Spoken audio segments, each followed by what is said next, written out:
अमेरिकी राष्ट्रपति Donald Trump ने ट्रुथ सोशल पर वेनेजुएला को अमेरिका का 51वां राज्य दिखाने वाला ग्राफिक शेयर किया है।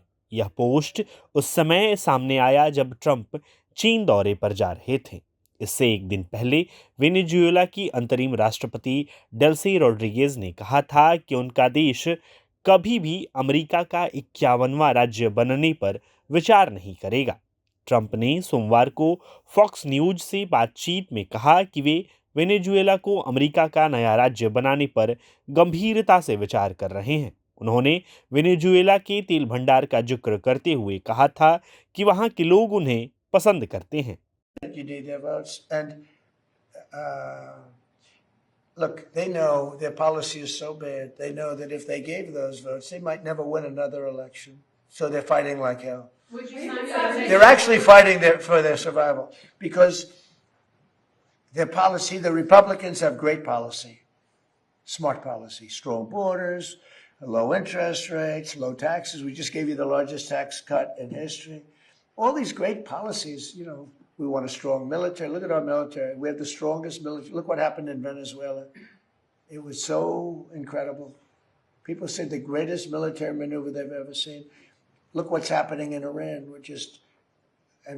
We're totally unchecked. Everything's been bombed out. They have no anti-aircraft protection. They have no nothing. They don't have anything. Look at our military. The Democrats don't want that.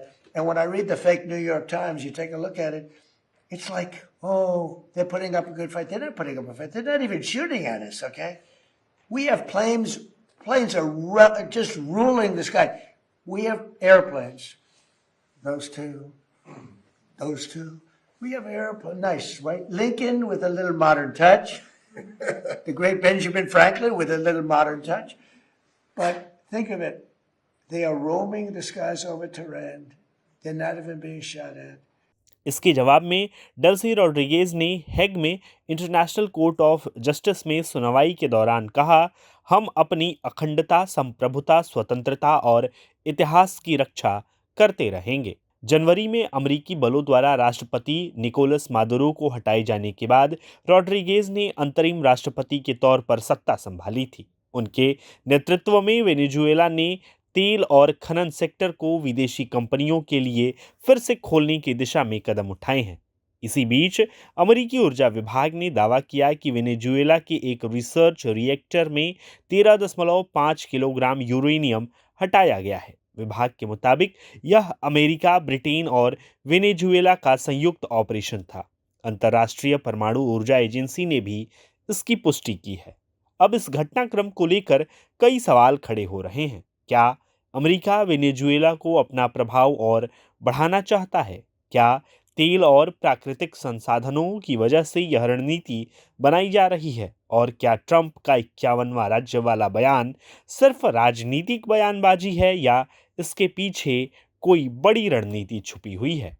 फिलहाल Venezuela की अंतरिम सरकार ने साफ कर दिया है कि देश अपनी संप्रभुता से किसी भी कीमत पर समझौता नहीं करेगा। वहीं ट्रंप के बयान ने अमेरिका और लैटिन अमेरिकी देशों के रिश्तों पर नई बहस शुरू कर दी है। अब देखना होगा कि आगे आने वाले दिनों में यह मामला किस दिशा में आगे बढ़ता है और क्या अंतर्राष्ट्रीय मंच पर इसे लेकर तनाव और बढ़ता है। प्रभातखबर.com, विश्वास वही, रफ्तार नहीं।